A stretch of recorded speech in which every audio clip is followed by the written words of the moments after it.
कुछ हमने हाले दिल कहा, कुछ उन्होंने कहा।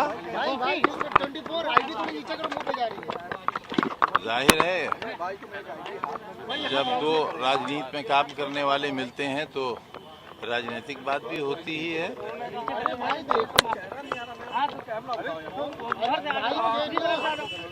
अब मुझे आप इजाजत दें तो मैं चला जाऊं। आज मुलाकात हुई है, दूसरे फेज का बिहार में चुनाव है, क्या उस चुनाव में आप जाएंगे?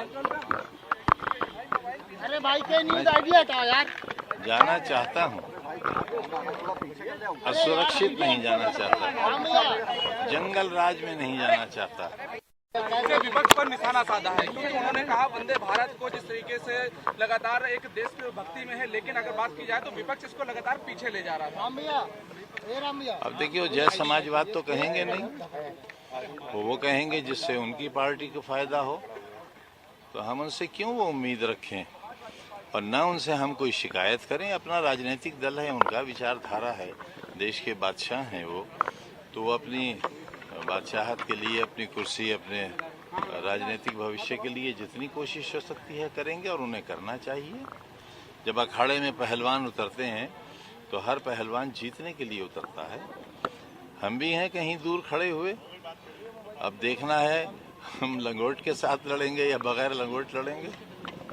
बात लंगोट की कर रहे हैं सर, आने वाले समय में समाजवादी पार्टी का जिस तरह से पीडीए चल रहा है उसी को लेकर के तमाम लोग गले लगा रहे हैं कि आजम खान की जो तलकियां हैं अखिलेश यादव से वो अभी दूर नहीं हुई है, कहीं न कहीं उनके दिल में। बेटा दिल्ली कहाँ रह गया, दिल्ली कहाँ रह गया? अगर कभी सुन लोगे तो आपके कई बंधु रोते हुए बाहर निकले हैं मेरे ड्राइंग रूम से और सड़क पर जाकर भी रोते रहे हैं। आप सुन नहीं पाओगे, बगैर दिल के काम कर रहे हैं अब तो हम। सर कहा यह भी जा रहा है कि शायद कि इलाज कराने के लिए बोला गया कि आप लखनऊ कराइए, तो शायद आपने उसको लेकर के कहा था कि मैं रहूंगा कहाँ। बार मिनिस्टर था, जेड श्रेणी की सुरक्षा थी और मेरी बीवी उस वक्त एसोसिएट प्रोफेसर थी और हम दोनों ने एक शराब की दुकान लूटी थी। देखिए हमारे कारनामे तो देखिए आप, हम दोनों ने मिलकर एक शराब की दुकान लूटी थी और बोतलों के अलावा 16,900 रुपया गले से भी लूटा था। तो हम तो गिनीज बुक में भी पता नहीं हमें कहाँ जगह मिलेगी जब हमारा इतिहास लिखा जाएगा, तो उसमें भी हम सजा के मुंतजिर हैं।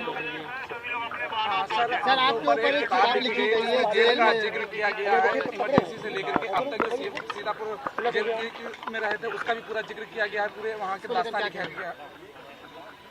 पता नहीं, अभी तो मालूम नहीं। सर यूपी में योगी सरकार किस तरह काम कर रही है उसको कैसे देखते हैं? देखते ही नहीं है, चश्मा लगा रखा है। देखेंगे तो दर्द होगा, दर्द होगा तो चल नहीं पाएंगे। सर कोई भी प्रदर्शन होता है उसमें जय श्री राम का नारा, जय बजरंग बली का नारा लगाया जाता है, क्या कहना चाहेंगे इस नारे के लिए? बहुत बुरी बात है, लेकिन कोई नारा किसी में दहशत पैदा करने के लिए ना हो। ये तो मैंने 20 बरस पहले कहा था कि अगर किसी मुसलमान मोहल्ले से नाराए तकबीर अल्लाह अकबर कहा जाए इसलिए कि बराबर हिंदू के बच्चे सोते हुए सहम जाएं और उड़ जाएं, तो ये नारा इस्लाम का नारा नहीं होगा। ठीक उसी तरह अगर हर हर महादेव का नारा इसलिए लगे कि मुसलमान दहशतजदा हो जाएं, वो भी सही नहीं होगा। नारेबाजियां चली, नारेबाजियों को लेकर के स्वामी प्रसाद मौर्य जी ने एक बयान दिया था जिसमें उन्होंने कहा था कि लोगों को लाइसेंस मिल गया है दंगा करने के बाद जय श्री राम के नारेबाजी करने का। अब उनकी बात का तो जवाब मुझसे न लीजिए आप, तो अच्छा है, हमारे मित्र हैं और हम चाहते हैं कि वो शुभ शुभ बोला करें और आजकल बोल रहे हैं शुभ। आप अगर सुनते नहीं हैं तो आपकी गलती है। अब पता नहीं किन हालात में क्या कह दिया होगा। सर IAS अब्दुल्ला खां वो कल आपसे मुलाकात भी हुई थी, कादार अंसारी की जमीन को खाली कराकर वहाँ 72 फ्लैट आवंटित कर दिए गए गरीबों के लिए, क्या कहना चाहेंगे? कुछ भी नहीं कहना चाहेंगे, क्या कहेंगे? हमारी भी रोजी रोटी का कहीं ठिकाना था, वहाँ भी बुलडोजर चला, किसने किया? 2027 के चुनाव को लेकर के अखिलेश यादव लगातार पीडीए को लेकर के सक्रिय हैं। पीडीए पंचायत भी किया गया, पीडीए को लेकर के आपकी क्या राय है सर, क्या कुछ कहेंगे? 27 में क्या और कुछ भूमिका होगी आपकी?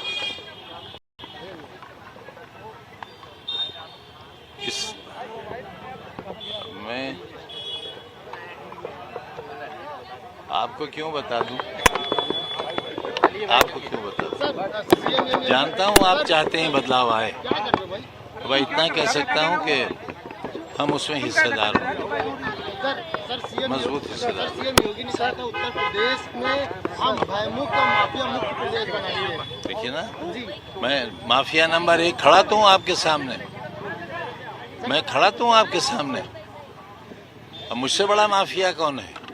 मैं खड़ा तो हूं आपके सामने, मैं तो मिसाल हूं और मेरे बाद सदियों मिसालें दी जाएंगी।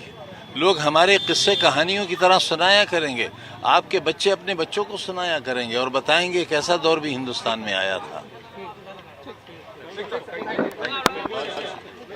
हमसे जुड़े रहने के लिए हमारे YouTube चैनल को सब्सक्राइब करें और नई वीडियो की नोटिफिकेशन के लिए बेल आइकॉन को दबाएं। अगर आप ये वीडियो Facebook पर देख रहे हैं तो लाइक जरूर करें और ज्यादा से ज्यादा शेयर करें। धन्यवाद।